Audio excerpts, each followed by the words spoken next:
it seems like a lot of the inflation crisis that we've seen with prices in our grocery stores going up really, really quickly, a lot of that seems to have been made up. Where food companies, being one of the biggest perpetuators of this, they just raised their prices. Like you have all of these corporations who are posting record profits in their quarter one reports, and meanwhile, the cost of the commodities they sell are going up everywhere, not just at any given location.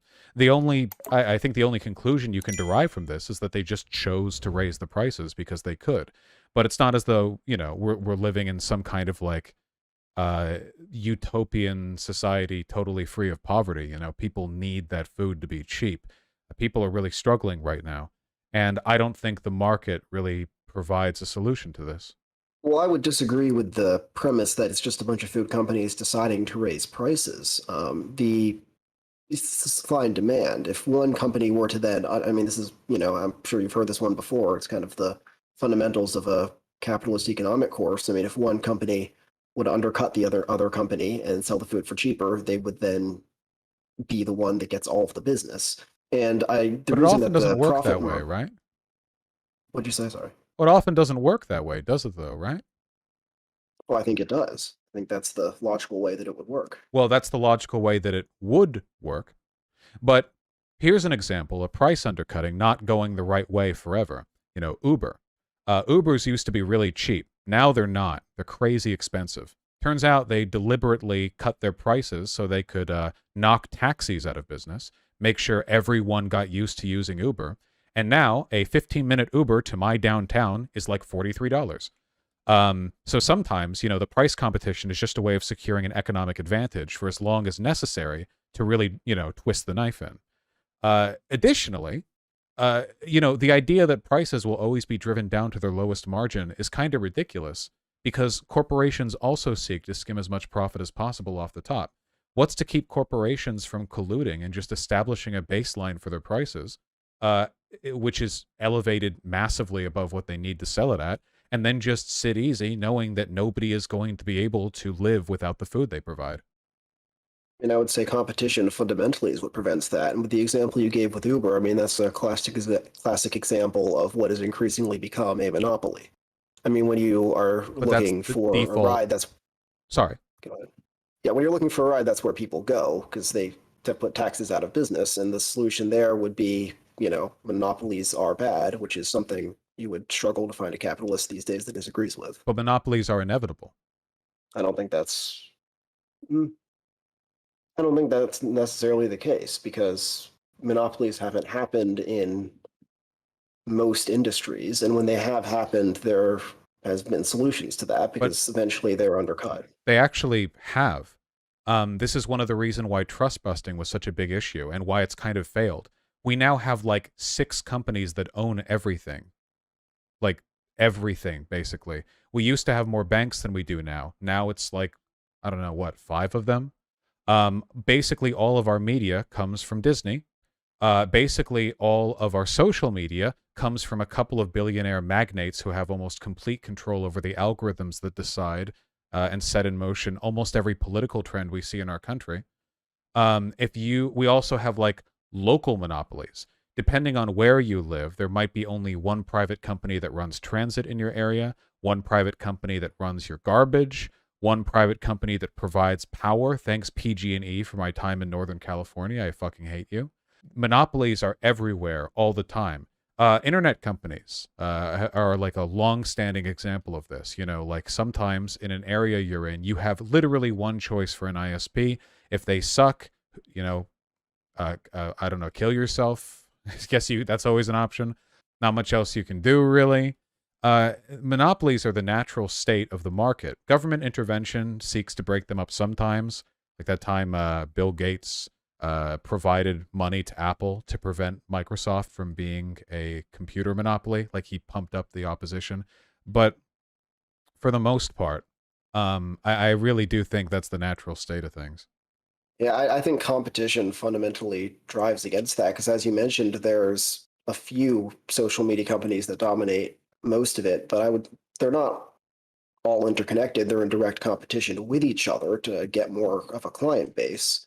But that's still a And monopoly, also, right? Like, there are other options for people out there. If you don't like Instagram because you don't like the Zuck, you can find alternatives that are not, run by that company. like And that's what? fundamentally not a monopoly. Well, like what? You can, I mean, Instagram and Facebook are the two run by Mark Zuckerberg, right? I mean, that's not all of social media. Okay, but when we say like monopolies, what we're talking about right now is the entire Western English speaking world on 3 websites. It's literally like Facebook, Instagram, Twitter, TikTok. Okay, maybe Reddit. You know, so like I would consider this a monopoly. Reddit, you could call YouTube social media. A You could, YouTube. Okay, so it's like rather than 1 billionaire, it's like 4, which haven't been challenged, by the way, because there's nothing you can actually do to challenge it. Like they create Gab and Vote or whatever else, but they fall apart because at the end of the day, you can't like the idea that you can just break some towering, like uber powerful, socially normalized system just by creating an alternative. It just doesn't work, right?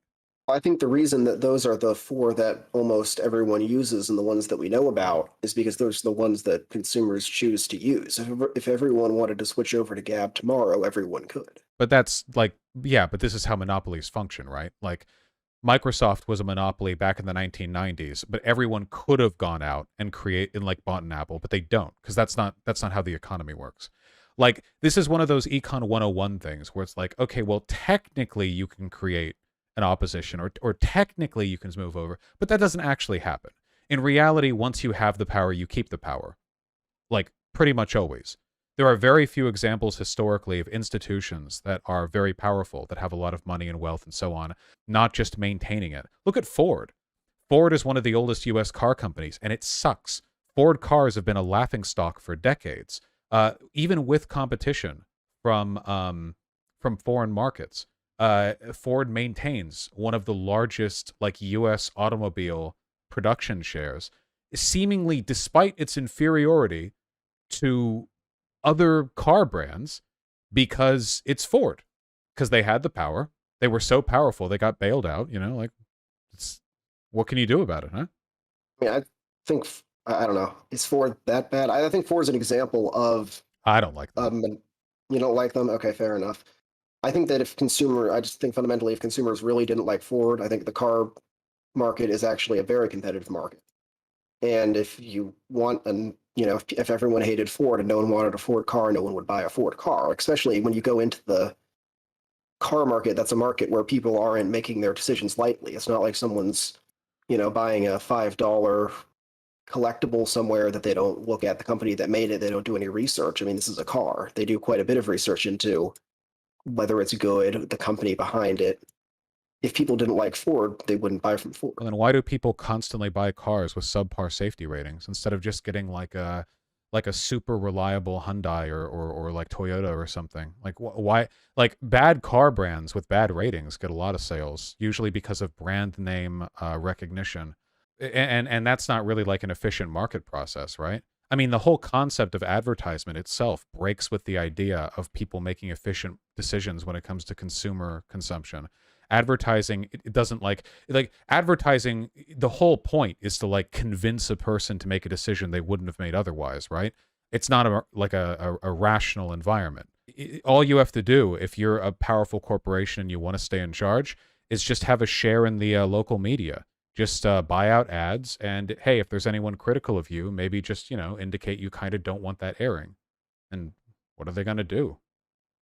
I mean, I'd say the purpose of ads is more to, get sales by telling people the product exists rather than to enforce against competition, especially in the car market. Because But the point of I don't know, competition isn't. maybe this isn't. Sorry, the point of competition is informed decision making, right? But advertising Yeah, doesn't rely on that. Nobody puts out an ad saying, "Yeah, our product kind of sucks," tbh, right? yeah. I mean, I guess that's up to the consumer at that point to determine whether or not the product being advertised is worth buying. I But mean, people make irrational buying decisions all the time. And what happens if they just buy sure, out your local that's media, right? I mean, like Amazon is controlled by Bezos. Bezos controls the Washington Post. What if Bezos spent a little Oh, bit yeah. more money and hmm? No, I just said I hated that. Go ahead. That's a side comment Oh yeah, about well, Bezos. what if he just, bought up some more media, and just, never had any information negative to Amazon published and only published good info about Amazon. And he just kept doing that until you couldn't get any negative word out about Amazon anywhere. I mean, I just don't think that's feasible. I don't think you can prevent everywhere and every media outlet, every social media outlet everywhere from posting negative things about Amazon. I mean, that's like dystopian reality. It's happened I mean, that before. would be the equivalent of me taking like the worst case of a socialist country and saying like, oh, but what if the government, the president of a socialist country says no more food? Like, I feel like that's the equivalent. But you should, because the thing that you would criticize in those socialist countries is not socialism, but authoritarianism. And that's exactly what I'm doing too, just from the corporate angle. What I'm talking about right now, corporate monopolies, controlling the media, this has happened before. We saw a pretty clear example of the government getting involved in this back during the buildup towards the invasion of Iraq back in 2003. Because at the time, I swear to God, you could not have put a gun to the head of any of those TV anchors and told them, say something discouraging about the war effort or I'll pull the trigger. They all would have taken the bullet. They all fell in line. A whole bunch of institutionalized, media personalities. They all towed the, well, not party line, I guess, the national line on the need for war. When it comes to like corporate control, though, like you don't have to control everything. If you run Amazon and you control about 50% of the media in this country, that is enough that you can maintain power basically forever, right? I mean, like you don't need every single American to use Amazon. You just need enough of them that you can maintain the power you already have.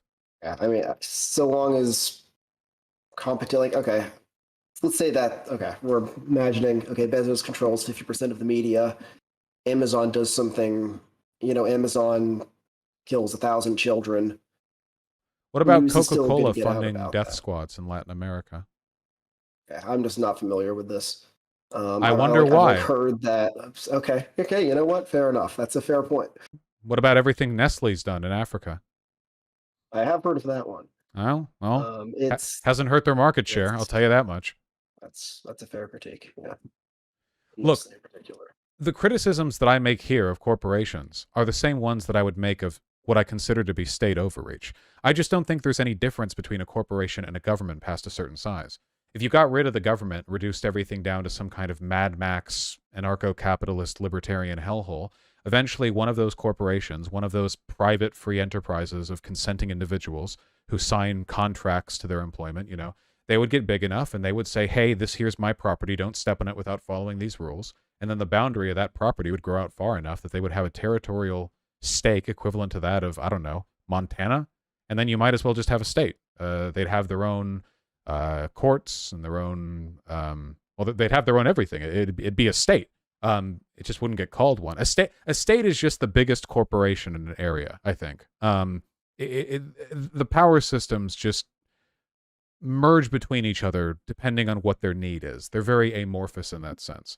Kind of like the same way that back in the Old West days when we were manifest destining over to the Pacific coast, corporations that made a stake out there kind of operated like their own governments. For instance, the railroad corporations were given by the government all land within a quarter mile of any track they could lay in between the east and west coasts, which meant that, they could set up their own towns, company towns. And in a lot of areas for a long time, the local railroad was essentially your government. They had enforcers.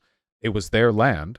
And the nearest actual representative of the U.S. government could have been dozens or even hundreds of miles away. And you don't even know where they are. It's the Old West days. Like, what are you going to do? Anyway, it's just a fundamental critique of power is all I'm saying. I just think that it can take a lot of forms.